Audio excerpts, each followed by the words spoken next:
สุขสบายดีพี่น้องเบิดทุกคนนะพี่น้องเนาะเป็นจักได้มื้อนี้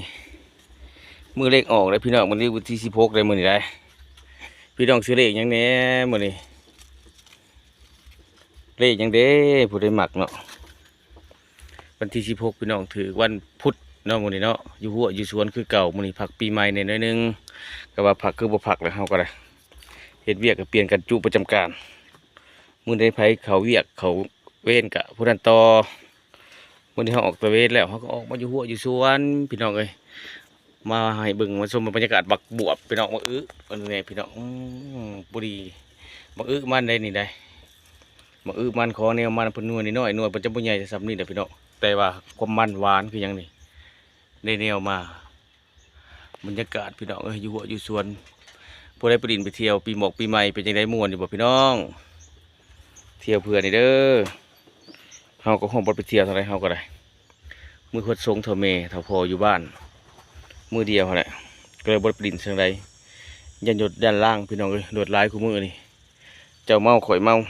เลยย่านบกล้าไปทางใดดินเพื่อนอยู่ซ่านเอามือนี่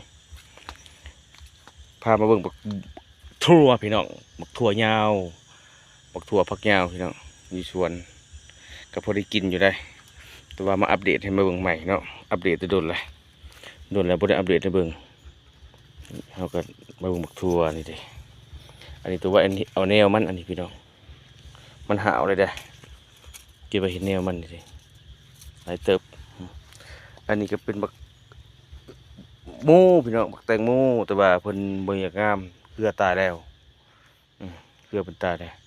ตัวนั้นก็เป็นบักเป็นเผือกแน่พี่น้องเป็นเผือกเป็นมันแก้วอันนี้ก็บักแตงเนาะอัปเดตให้พี่น้องเบิ่งอยู่หัวอยู่สวนคือเก่ามื้อนี้ก็ได้แต่ละเตือต้องอัพนั่นหน่อไม้เอามาปลูกพี่น้องที่ว่าสิบ่เกิดบัดเกิดมาละงามแถวบนดีกว่าหน่อกิมซุ่มหน่อใหญ่ๆเด้มาทางนี้ก็เป็นบักแตงลูกชายละคอยเป็นบักแตงกิ่งพี่น้องบักแตงกิ่งบักแตงไห้นะภาษาคนเราเนาะพูดเลยขึ้นเครือได้พูดนะเป็นหมากเลยกำลังกระโจพี่น้องเลยบรรยากาศอยู่สวนมันเมื่อยเนี่ยไปไล่บอลในไปลินกันเลยเด้อปักแตงใช่ปะอันนี้ก็เป็นฟักหอมรวมเขาตัดอะไรปะนี่มันเถา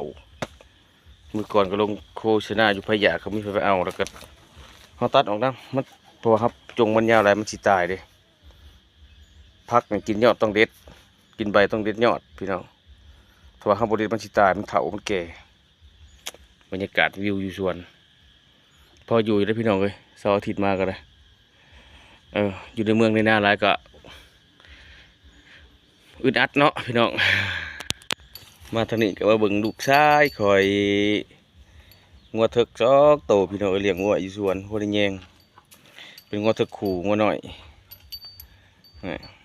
เลี้ยงไว้แยงกินเปลือกกล้วยกับห้ามใส่กัน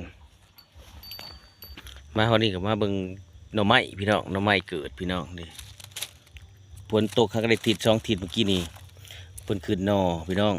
งามบ่หั่นน่ะเอาบ่ได้เอาดินมาถมเอาเพื่องมาปกกันนะพี่น้องเนาะนี่หน่อไม้หน่อบ่งพี่น้องหน่อกำลังแตกหน่อพี่น้องหลายได้ทางนี้ก็มีอีกนี่2 หน่อ3 หน่อพุ่นน่ะหน่อไม้เนี่ยพ้นฮักลงเถื่อเดียวได้พี่น้องไปทางเซโนอยู่ฝั่งลาวเฮาพ้นฮักลงเถื่อเดียวเฉพาะบ้านข่อยดอกว่าบ้านพี่น้องนี่เป็นจังไดเขตอื่นตกคือกันอยู่บ่แต่ว่าทางเซโนเขาก็ได้ลงหาหนึ่งกับบ่แห้งไปได้ดอกว่าผู้ดีหน่อไม้เกิดเฮ็ดก็เกิดได้พี่น้อง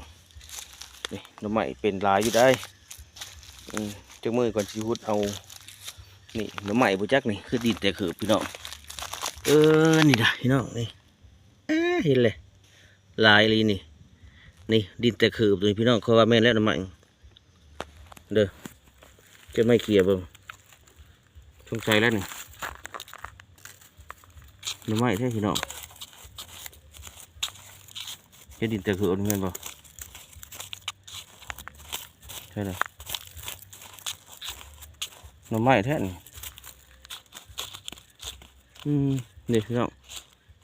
ขาวๆเลยนี่ขาวเห็นป่ะพี่น้องเห็นป่ะ หน่อไม้หน่อใหญ่หนึ่ง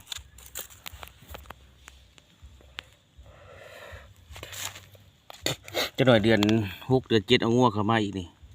อาจจะได้ตัดน้ำมาถือพี่น้องเลยงัวข่อยดื้อแต่ละปีนะเอางัวเข้ามาแล้วก็กัดเบอแล้วหน่อไม้นี่บ่ยังจากมือสิไปหาตัดน้ำมาอึบไว้เอาน้ำจะลองคลองน้ำเล็บแมวมาทางนี้ว่าจะให้พี่น้องเบิ่งตัวนี้พี่น้องเลยหมักมอนเบิดแหละหมักมอนแต่เก่าดิโอ้เต็มเลยพี่น้องแต่เงาสุดปลายหมักมอนนะเพิ่นเป็นได้พี่น้องเลยมาไปนี่เบิดแหละเรือมาเดียวออกหวานหวานพี่น้องหมักมอนค่อยกินแซ่บก็ยังนี่อันนี้ก็เป็นสวนทางหน้าบ้านสวนสมปินี่ก็ได้บักเล่นบักยังครบทุกอย่างพี่น้องเลยคลิปหน้าเจอกันเด้อพี่น้องเดี๋ยวจะถ่ายคลิปให้ใหม่เดี๋ยวเบิ่งคลิปได้คอมเมนต์มาเด้อพี่น้องเด้อฝากติดตามไปเด้อทางช่อง YouTube ข้าพเจ้าบ้านสวนแดนดอยพี่น้องโอเค